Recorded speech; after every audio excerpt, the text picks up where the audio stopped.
All right, we're hitting record and we're just going to see what happens. Episode 2, mental health continued. This is the last Friday in May, and so we wanted to continue the conversation with mental health. How are you, Michelle? I'm good. I'm above average. Above How are average. you? I like it better than I deserve. That's for sure. Um, so we're gonna pick up where we left off. So, Michelle, you shared your journey with mental health. There was a couple things about that. First of all, this is unscripted. We're just Right. talking. And I forgot I wanted to talk about social media because I think it's been phenomenal what you've done in your stance with social media. Can you share about your experience and what you've done? Yeah. Uh, Especially regarding my journey with mental health. Um, so from the beginning, I started joining Facebook in 2008. I don't know when Facebook started, 2006. Sorry, I didn't get my, I didn't prepare for this one. No, it was I was supposed to be talking this episode, so but we didn't talk Yeah, about social media, and it was super important right. and profound what you've done and how you've dealt with it. And so I did want you to share about social media. It's prevalent. I think it's detrimental to our kids. I have a 16-year-old and a 9-year-old. 16-year-olds on social media, and I'm fearful for my 9-year-old to be on social media. Like, it's just horrible what they're exposed to, and I've struggled with it. I've taken plenty of breaks from Facebook of like it felt too heavy, or I was feeling negative feelings about certain people when they post stuff, and I'm like, I'm a grown woman, I should not be feeling this. This isn't good. I need to take a break. But anyway, so Yeah. continue. Similarly, I joined in 2008 because it was the new thing, and I I loved it. And then a couple of years into it, I started feeling myself being more down because I started comparing myself more, which I already do. I think just being a female and the not good enough uh, thoughts that play in my head daily. So social media does not, it actually feeds that. It doesn't help it. And everyone puts on their, of course, I mean, everyone wants to, they do it to be positive of, hey, this is great. Like, these are great things. And it's just like, oh, well, I can never be that happy all the time. Um, and then people started messaging me and criticizing me and giving it was all negative for me, and it made me really down. And then I felt like an addiction to it, where I had to keep checking it all the time. And oh, I have however many followers and only this many people liked my picture, what's wrong with me? It just all self criticizing to the max on top of what I normally do, just being a, I want to say female. I don't know if males go through this, but being a female in this society. So I got out of it. I didn't cancel my account or anything, or I don't even know how it works, Wait, but I you have a Facebook account still? I don't know. Oh, I didn't say I'm gonna send you a friend request. I didn't close it, but I got rid of the app on my Okay. phone. And in 2011 or 2012, one of those. And I haven't been back. And then Instagram came, and I thought, oh, well, there's not messages on there, it's just pictures. So maybe that would be better. And then I just found myself going through the same tunnel of um path of comparing. And there I didn't get so many messages or criticisms as I did on Facebook, but it was the same as far as comparisons and being like, I can never be as happy as all these people on here. And I was older, you know, I was 28, 29, 30, and still feeling like I should know better, that these things are not real, but it's in your face all the time. And then I felt, again, I have to keep checking, seeing what people are up to.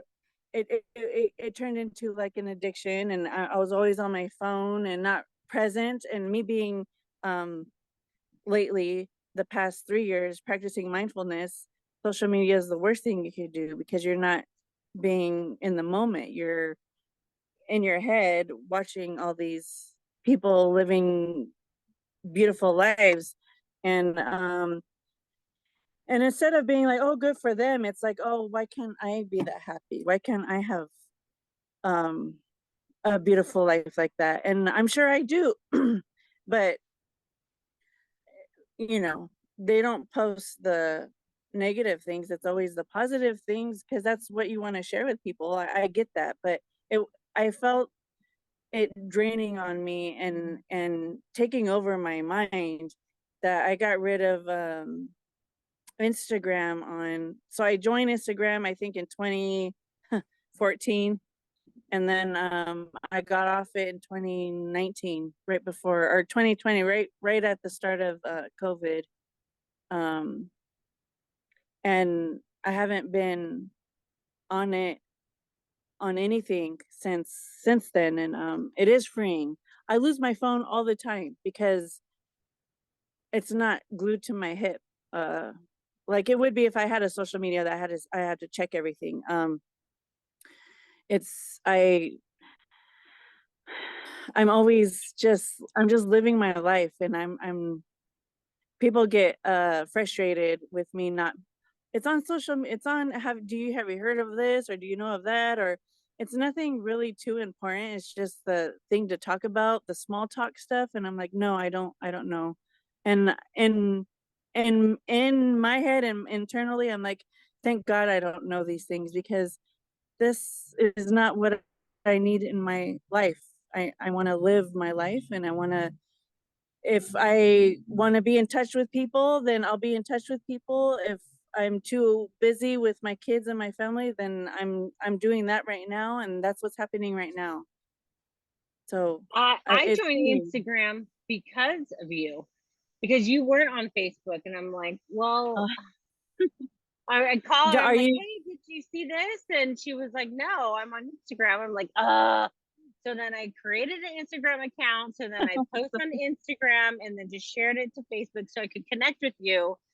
Um, and yeah, social media is a whole another topic for another episode. We're not getting into that now, but I did want to mention that in relation to mental health, and how you did that Yeah. for your mental health, and you just said it's not worth it. You were struggling, and I appreciate that, and I think it's admirable that you've done that.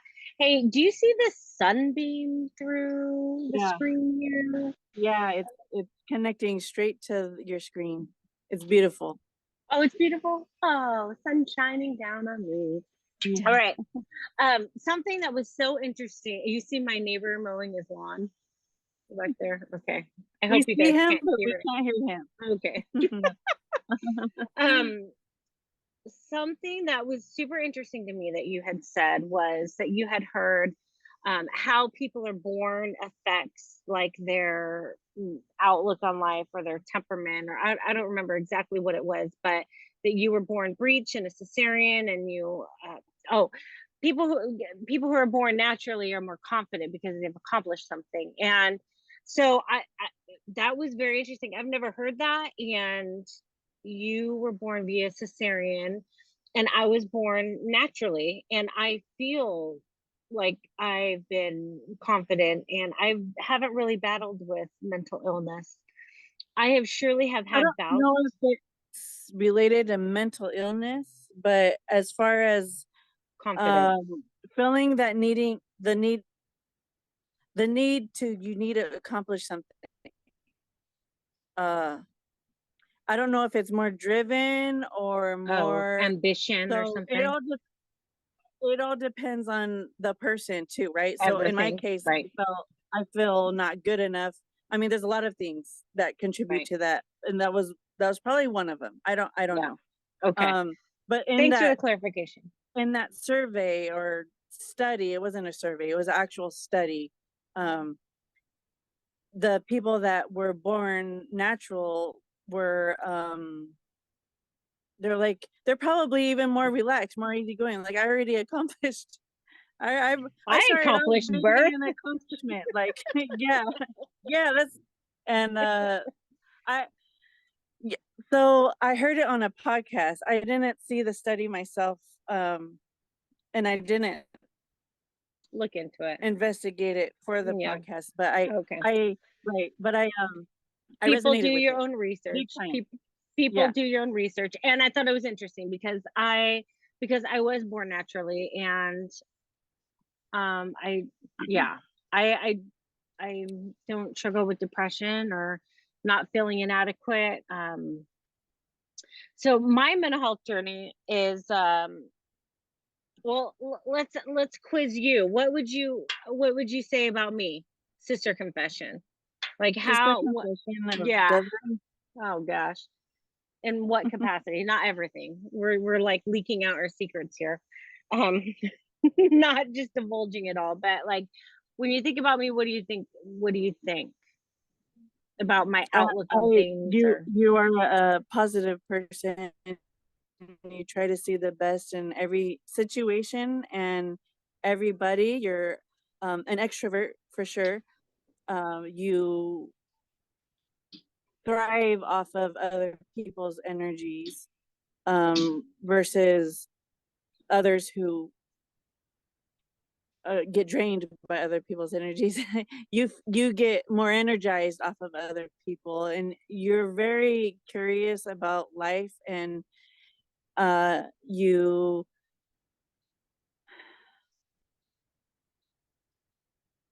my brain is going, I paused because my brain is going to our childhood, and I'm trying to put young Desiree with mature Desiree together to tell you who I they're see, opposite. Yeah, they're and they opposite. are opposite. um so when I put together childhood Desiree and mature Desiree, I see someone who yearns for loving relationships and connection with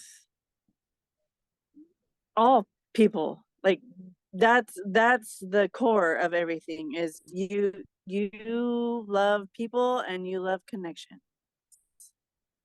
Good.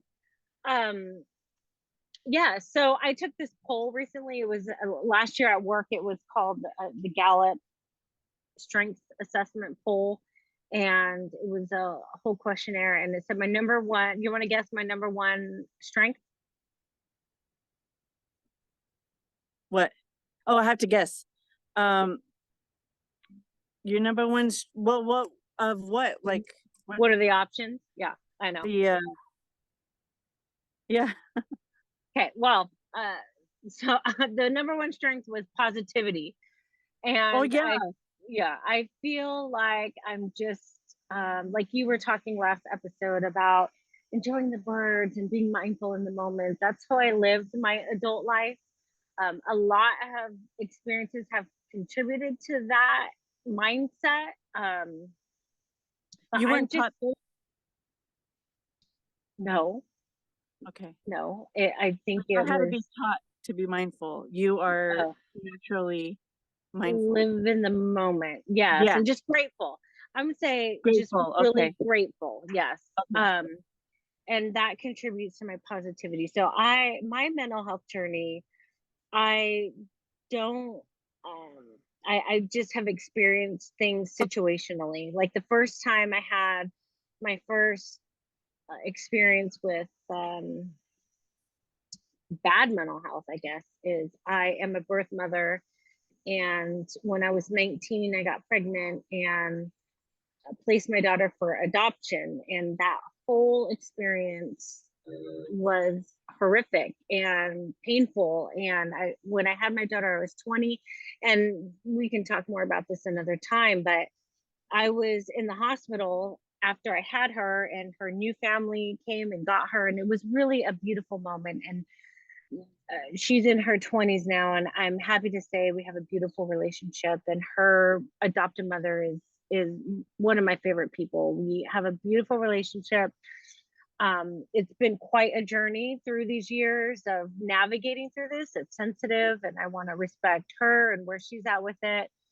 Um, so first of all, on her birthday, January 8th, um, it was a beautiful, painful moment. I had her, and her adopted parents came, and their friends came, and you were there, and our dad was there, and our other sister was there, and like it was a beautiful celebration of love for this child that we all got to experience together. And then when they took her, I went into a deep depression. I remember feeling like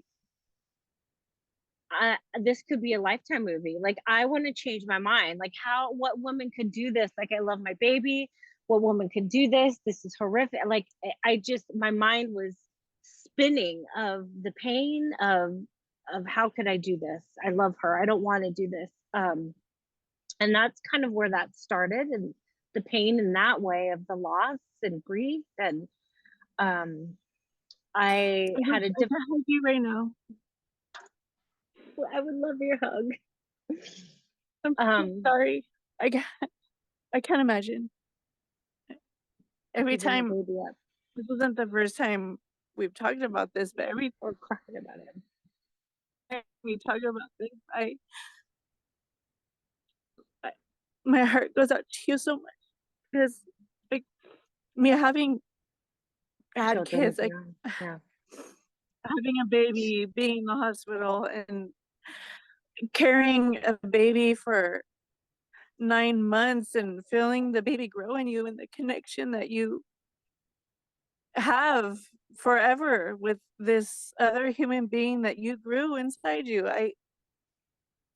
That's and the decision that you made was very, very selfless. It was the most selfless thing you could do because of the situation you were The in. situation. And you're uh, okay, I'm sorry, but it touches me every time.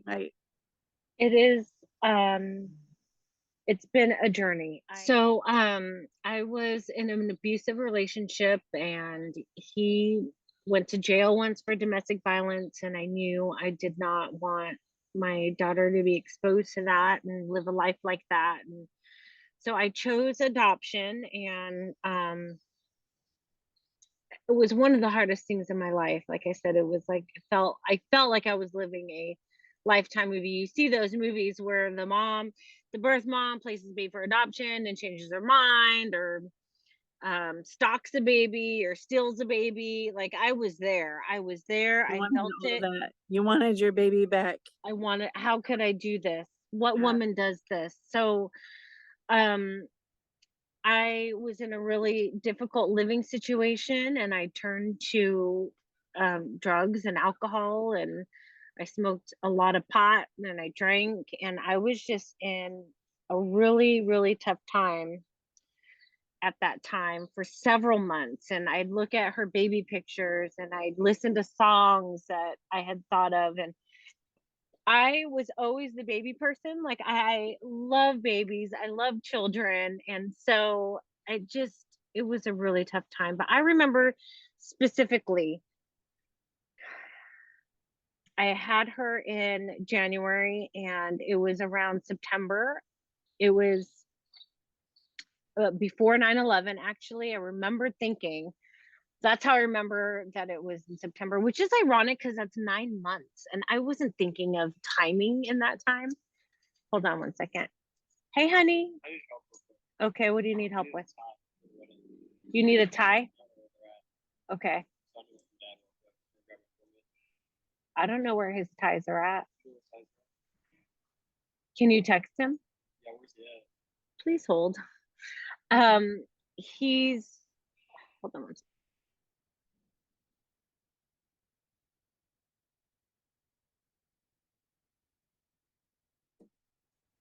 I remember specifically feeling and thinking like, I can't be miserable like this. Like I'm in a deep hole. I can't do that. So I remember running. I'm like, okay, I'm just gonna go running. I'm a wannabe runner. I always want to run, but I hate it every time. So I was running and just thinking like, okay, this is it. Like I was gonna be a single mom, uneducated. I have a second chance at life. Like I want to make the best of it. And that was a pivotal point in my life. I went back to college. I was the first one to graduate from a four-year university on both sides of our family.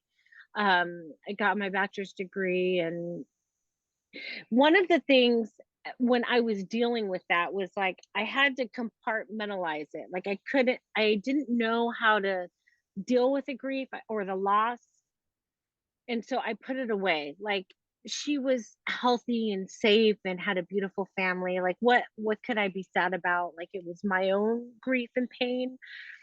And so I told myself, okay, every day on her birthday, because it was a beautiful day of her birthday, it was also one of the most difficult days of my life of giving her up. And I said, every day on her birthday, I will grieve.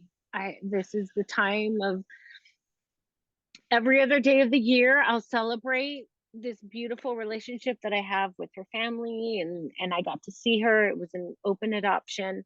But on her birthday, I'm grieving because it was incredibly painful. And that's what I did. I still do that to this day. On her birthday, I just remember I had to mentally and emotionally let go.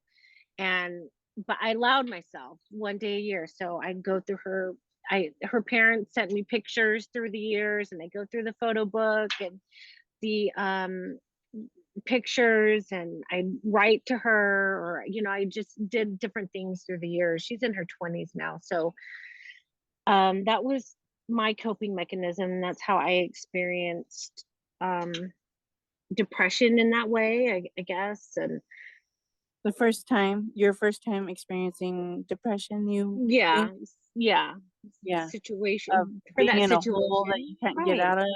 I didn't Yeah. know how to get out of. I had a lot of Yeah. counseling and therapy through the years because of this.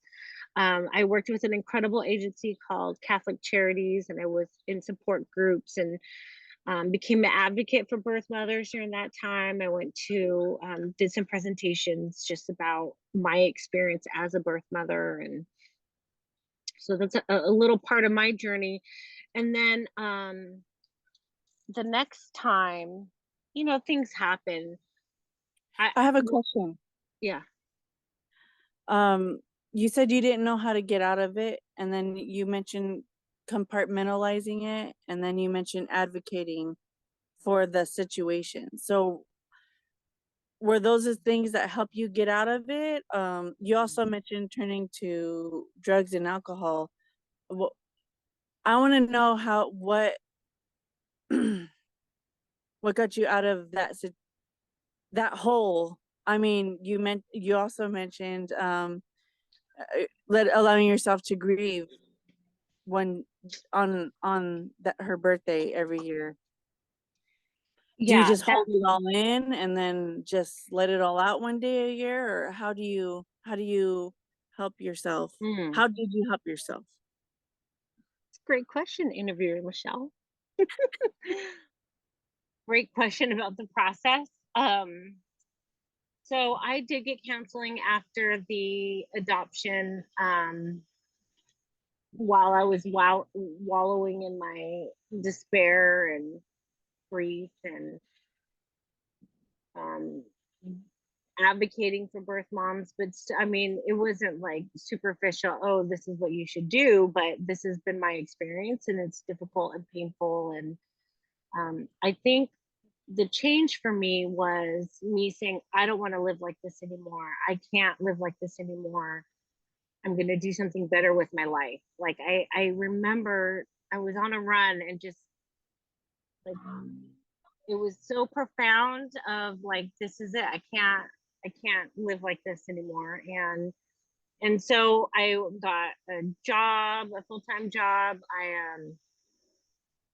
applied to go back to go to college, and So I just started taking intentional steps of like, okay, well, what kind of future do I want? And through that process, I said, okay, I'm going to allow myself one day a year to grieve. Like I'm putting this to the side. I'm, living my life and being joyful and grateful for everything. But one day a year, I'm gonna allow myself to grieve. And for the first few years I did, I just on her birthday, I don't know, I would say 10 or 11 years on her birthday, I'd cry every year. Just missing her and feeling sad that I missed out on things. And um but it was a good coping mechanism for me. It was good. Like it was an outlet. Um and yeah, it was good. So that You was didn't cram it down to never, never, what's the word? Damn English language. You crammed it down to never, you didn't cram it down to never process and feel. You crammed it down to live, and then you used a specific day to feel those feelings. right. And every year it lessened and lessened as she continued to get older, and as we probably saw each other. She knows who I am. We saw each other once a year maybe throughout her life. um it's very delicate and an evolving, growing relationship still now. And like I said, we can talk about that. Oh, I would love to have her on a podcast sometime down the road. Her and her mom, they're just incredible people, and it's part of my journey. And I'm grateful for her mom and how beautiful. I just can't even imagine adopting a child and being open to the birth mom being a part of their life. A few years ago, I went down to visit because they live in California. So when we moved to Ohio, I didn't live there, obviously. Stupid. But I stayed the weekend with them, and it was just so amazing to be able to stay in their house and be there with them. And yeah, so we have a great relationship. Um, so yeah, that was my first bout of depression. Like, we all have traumatic things that happen, and we have to figure out what works for us and how to deal with it and how to cope with it and get ourselves out of it. I wasn't going to church or walking with God at that time, and so I didn't have faith or a relationship with Jesus to help get me through it like I have in the most recent years. I was just trying to figure out how to do it on my own, and that worked for me in that way. The next time was 2015 when our dad died tragically, unexpectedly. He was 57. And I'm sure that we'll talk more about that another time. But that brought me into a deep, dark hole as well.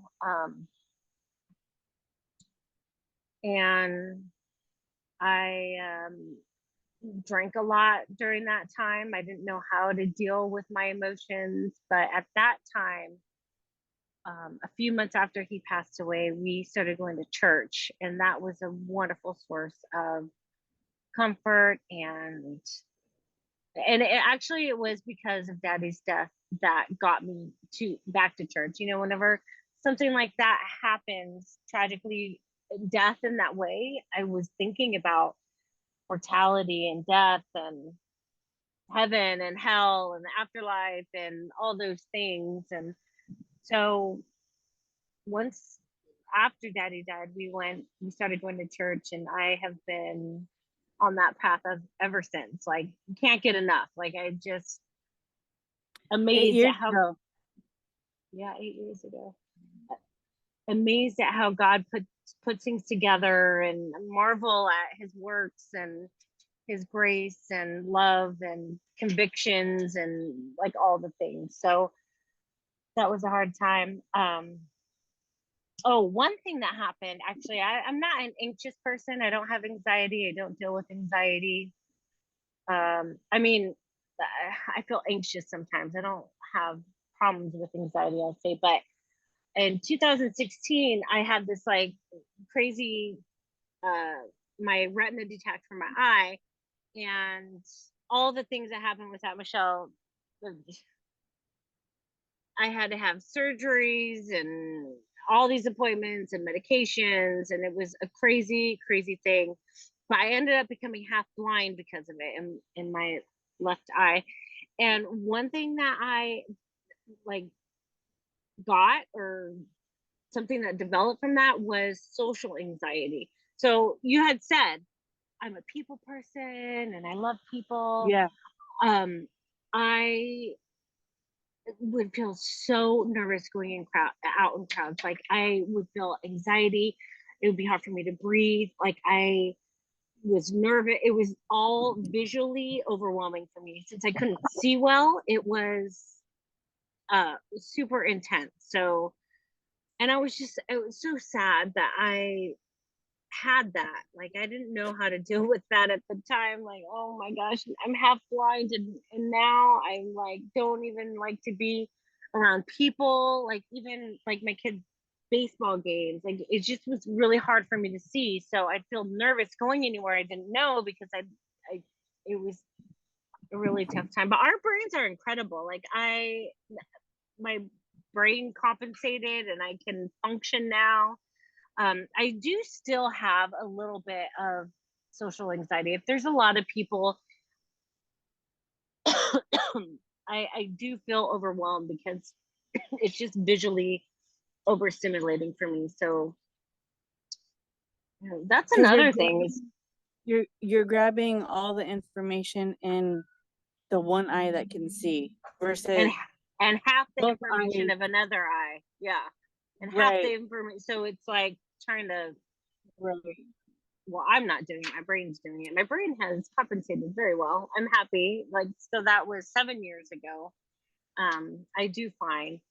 I used to love driving. Now, not so much. My depth perception is different. Nighttime driving is, I'm going to be one of those old people at like 50 who's not going to drive at night, I imagine, where I'm like That has to asking, leave a like yeah. You have to leave asking a gathering for, at 4 o'clock. yes, I don't drive at Gonna night. get Yeah, dark. exactly. Probably going to be me.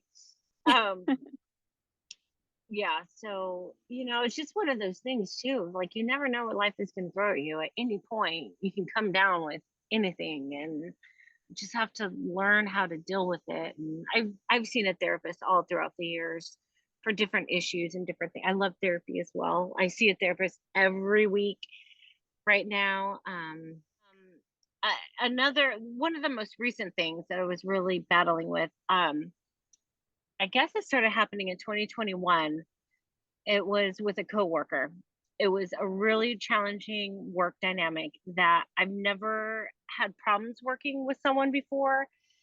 So in one way it was a blessing that I went my whole life, professional life, working life, without problems with coworkers, but I didn't know how to handle it. It was I don't even know what to say about it. It was really challenging. And then just other things went on a downward spiral from there, and I had a battle in my mind. Last year was one of the hardest years of my life. um it, Welcome back. Sorry. it I yeah, I was really battling strongholds in my heart and in my mind, and um it impacted every aspect of my life, and I became suicidal at one point. I remember, I mean, you've dealt with suicidal ideation throughout your life. I've had that happen a few times, but last year I remember specifically I was laying in bed and I have a lot of experience with mental health. I'm a social worker, and I've dealt with worked in the mental health field for a lot of years, and I know the markers. And I remember I was laying in bed and I was like, I just want to disappear. I didn't want to die. I just wanted to disappear. Like I didn't want to Yeah. deal with it. It was Yeah. too overwhelming. I didn't know how to Yeah. deal with it.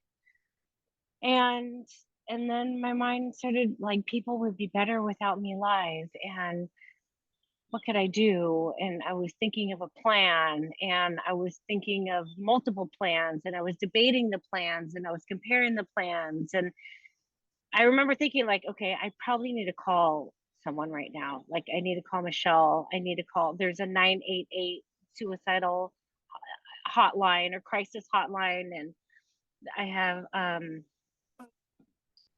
I had some great friends. I was thinking, do I call them? But it was like 1 in the morning. Those, I don't know. Is that usually whenever you have your darkest moments, is in the middle of the night? Yes. There's nothing else going on but you in your head. And So yeah, yeah, definitely. I couldn't go to sleep. My heart was pounding, and I just was Yeah. spiraling. And so In that that was well. really, yeah, yeah, in the deep dark pit of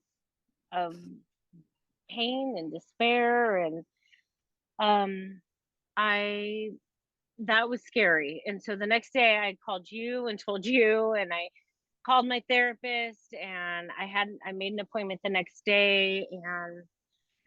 And last year I started attending Celebrate Recovery. So I've loved it. I go every week, and it is such an incredible group. So Celebrate Recovery, it's a Christ-based model on recovery. And when you think about recovery, you think about like addiction, alcohol or drugs or whatever.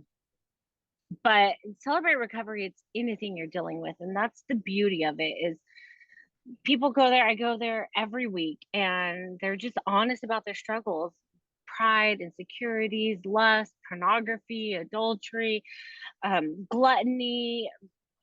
I mean, the list is endless of all the things that we can struggle with. And especially, believing in God and being a follower of Jesus, is we want to be more like Christ and handle these things and figure out how to deal with them. And it goes through the steps, and we have lessons every week and testimonies, and it teaches us how to deal with all these different things that we're struggling with. So I A have human found condition a human condition, right? Condition of because being we're a human human. being. Yeah, being sinful humans. Um, yeah, so I'm doing really, really good now. The last year was not good. The year before that was not good, but the last few months have been phenomenal, and I'm in a really good place. And my experience was that I had to surrender everything to God. Like you can say that, but how do you really do that? Yeah. I How struggle did you with like, do it? right, I wanted to, I just didn't know how. Or I was like trying to keep a little piece that I wanted to keep, but be healed, but not give it up all up. And so whatever. Oh, so actually it's full circle here. This is so beautiful. It was my daughter's birthday again. It was in January. And I said, okay, I have I know how to let go. I had to let go of my daughter. Um like I never let her go. Yeah. The love is always there. I don't I had to let go the mourning of her, I guess, because it was only just hurting myself. And so it was January. I was like it was her birthday. I was blogging and journaling. My husband was so sweet. He says, I know it's her birthday coming up. Take the day for you. And I was journaling, and I said, I have to let all this go. I can't keep doing this to myself. I don't know how I'm going to let it go, but I have to let it go. And I was ready. I didn't know how I was going to do it. I called you and I said, okay, I need help. Like I don't know how to do this. And you've been on this journey with me. Let's set up a meeting in a couple of weeks and help me with this. And I called a few other women, and we set up this meeting. It was like my own intervention. I was like creating an intervention for You myself. set up your own intervention. I did. So beautiful. Like I need help. I need support. And the other women who were on this journey with me, I had text them and said, like, can you, let's set up a meeting. I really, really need help and I want to do this and I want to do it right and I want to be faithful to God. And I, and the beautiful thing about that was the experience of letting go. It all, that's all it took was me being willing to fully surrender and God did the rest. Like, uh, he delivered me from these strongholds in my heart. A few days later, I was released. Like, I felt the chains around my heart that were holding, bringing me down, that were burdening my heart and my mind were released. And yeah, so I don't know how people deal with hopeless situations without God. No, seemingly hopeless situations without faith, or Seemingly. seemingly without, like, without A God or higher Jesus. power. Mhm. So God. anyway, we so I had that meeting, and Michelle, you were there, obviously, and it was beautiful. Instead of this intervention plan that I like set up for myself because I didn't know what to do, it was a celebration. And we hosted dinner, and I had you on the cell phone sitting right Yeah. there with my other girls. And it was a beautiful celebration of what God did in my life and in my heart. And I've been on this incredible healing path since. And I still go to therapy every week.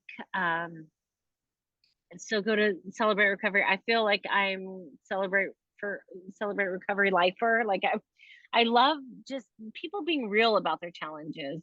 We go to church, and you go to church and it's all good and it's beautiful and it's wonderful to gather, but it's not a time and a place, I suppose, to like talk about these deep, Real, dark real. challenges. Yeah. Yeah.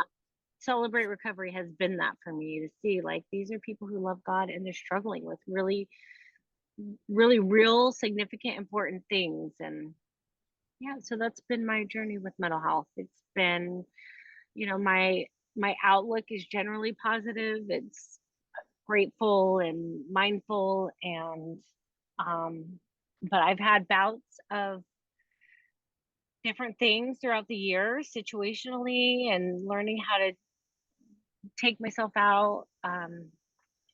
Over this past year, Michelle, you have been a great support to me and have been available at any point in time. And I hope that for everybody here, that if you don't have someone to reach out to and be real and honest, like, I hope that you find that person and can be They are intentional. there. They are there. It may not feel like it, but there's always someone there that cares more than what they show. Yeah. And creating those deeper connections and being real about our challenges, not superficially like everything's great or whatever, but Right. being real about our struggles, because it's beautiful to have that connection. I've loved our journey through the years, through the lot of Yeah. decades, through the decades. Yes. We started off rough. I remember when I started as an adult going through their therapy. Um, that's one thing about therapy I don't think people realize, but it puts a spotlight on all your relationships, because you're um before therapy you're just living life and you're trying to navigate it through your Yeah. own through your own whatever whatever is going on in your head. And then you go to therapy and someone that's trained in this area, and they have you start dissecting everything. And um I, like I said, I've been in therapy since I was 12, but it actually wasn't therapy, it was psychiatrists. But Checking in on as medicine and medicine, yeah. focusing on what I need to for medicine to help my chemistry and my brain, versus dealing with life. And as an adult, I started, or as I got older, I started looking into therapy, and I think I was 23 and you were A little a bit little bit older. older. Oh, just a tad older. And you had your son. He was about to turn 1, or not even. No, it was the I think it baby was a shower. baby shower. Yeah. And I started therapy, and they're like, having me set boundaries and things like that. And I had to set my first boundary, and my first boundary was you. Hold on. Sister confession coming up. Well, I do know it, but you can confess to the world or Uh, our 9 subscribers. We have 9 subscribers. Episode 2. Okay. Hey, if you um, like these conversations, you can subscribe and get updates whenever we post as well. Okay. yeah, the subscription is only to alert you when we do new podcasts, so that I don't have to keep sending links. And here comes the ambulance, and we got dogs surrounding me. So if you hear them, please mute me for 3 seconds. If you don't hear them, I'll keep talking. But if you hear them, it's okay to mute me. And so I started therapy later on, as in young adults, and um, yeah, your baby shower. Yeah, it's pretty bad. Your baby shower, I was supposed to go to, but I had a lot of anxiety about it because our relationship at the time, it was based off of our childhood, off of our own mindsets of what we were raised on, and not actually learning, not actually developing a relationship between me and you on our own. Right.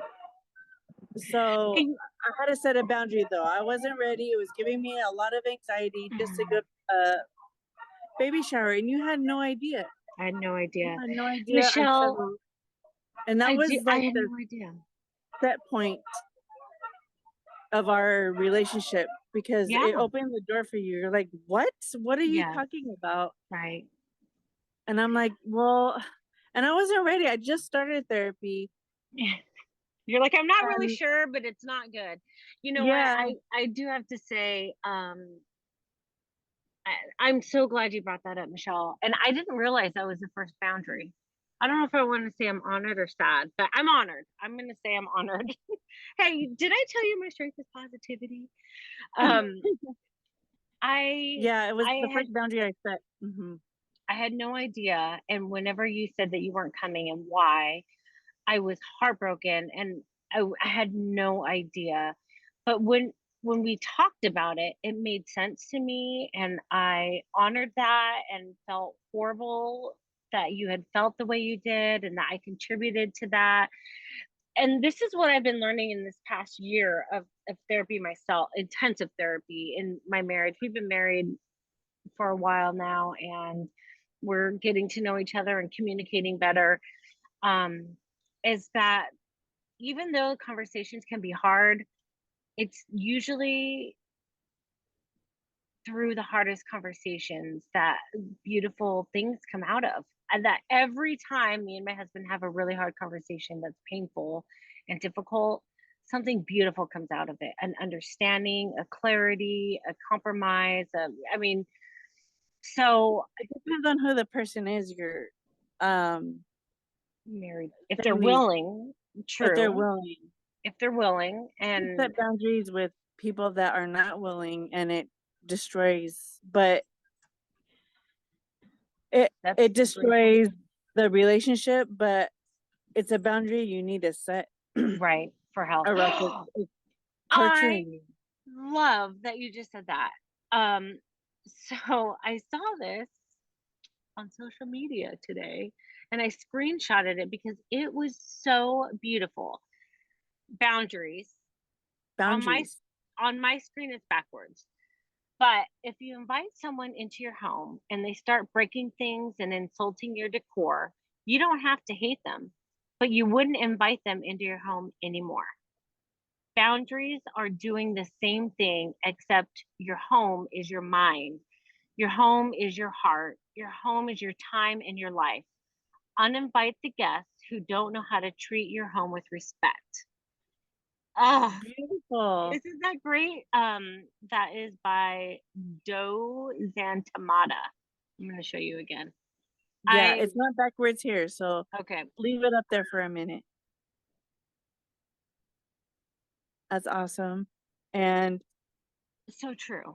Right. And I'm so glad that you said that, Michelle, because my husband is completely willing and we want a deeper relationship and connection and healing from past things in our marriage. You know, every marriage has their ups and downs and their issues, and we had never really addressed things. We've learned about our communication styles and how he is a avoider and I'm a pleaser, and so we don't really address things that need to be addressed. Like I just please and he avoids, and but that's not really getting anyone anywhere. So yeah. we were ignorantly blissfully happy for 16 years not knowing that we had these dynamics until we had to face them. And um that is a really good point, that you have to have two willing parties that want to grow, that want to be better, that want to learn and not hurt you. Like if you tell someone it hurts me when you do this, and if they get mad or whatever, you need to set a healthy boundary. You're Yeah, not invited into your home. Like you could still love right. and you can still love them, but this is not helpful in this. If you don't want to Yes, hear it, then I don't need to be a part of it. So that is a definitely. really great point about that, is that it has to be Yeah. another person who's willing to be receiving of it. And you were. And Yes, that's what yes, that's I'm what got us so to where we are now. yes, Yeah. If you wouldn't, I mean, we wouldn't. I had a that was the start of me yeah, setting a boundary, and yeah, I it love opened up that. a conversation It did, that you didn't even know it. right? I did And I not know. am an avoidant person. I hate conflict, especially our childhood had conflicts around us, and I was like, I don't want this, so I will avoid it at all costs. Mhm. So anything that bothers me, I either go the other way or I hold it in and know not to bring that topic up again or whatever it is. So when it came to a baby shower for you and me having to see you and me having to think of all the possible conversations we might have, Yeah, I got a lot of anxiety, and my first therapist at the time was like, okay, well, what if you don't go? And I was like, what? yeah, I have I to. cannot go? Yeah, yeah. That's a possibility? And they're like, well, Mhm. it's causing you so much angst. What if you don't go? And I never thought that was a possibility. And I was like, okay, this is too hard for me. I can't go right now. Where I'm at, and I think I told you where I'm at mentally. I think I told you my mind frame at the time, and I tried to make it not about you.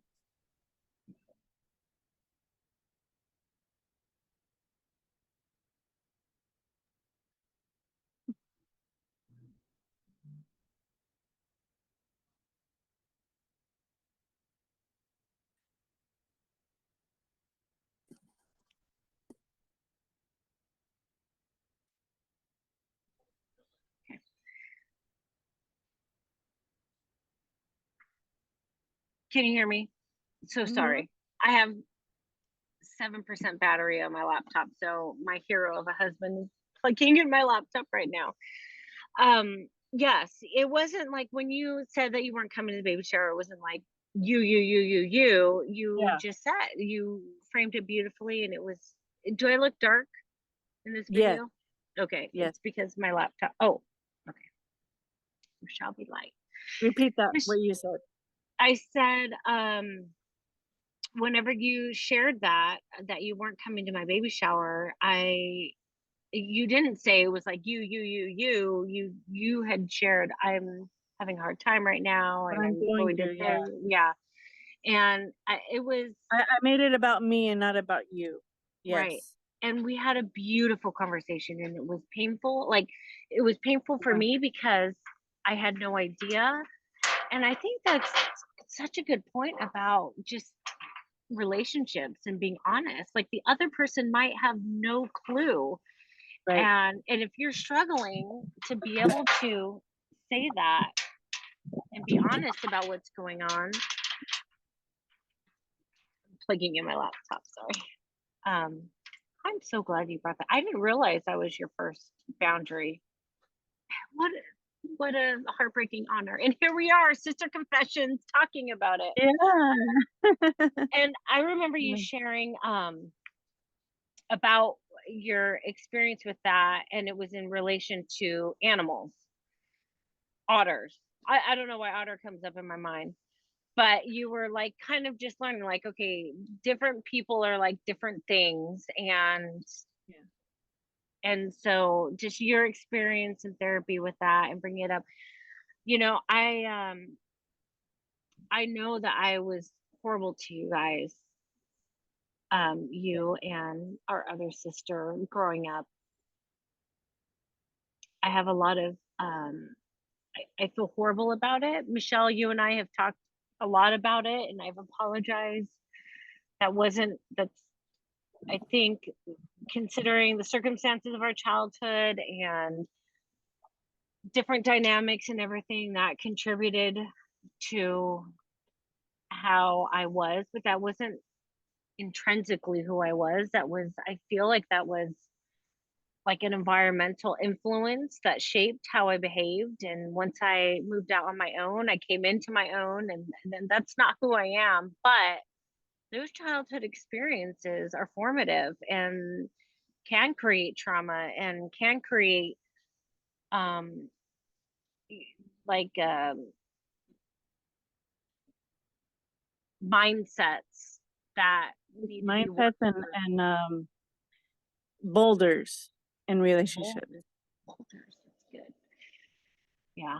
So thank you for bringing that up, because that, and I'm going to reiterate, sometimes the most beautiful outcomes come from those hard conversations that a lot of people avoid because, for a variety of reasons, they want to avoid conflict, they don't want to hurt the other person, they don't want to deal with it, they don't know how to talk about it. But oh, my neighbor's walking Yeah. by.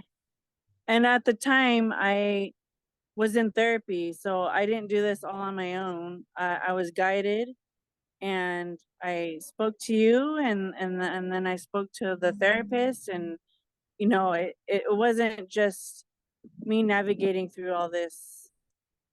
I needed guidance and I needed help. And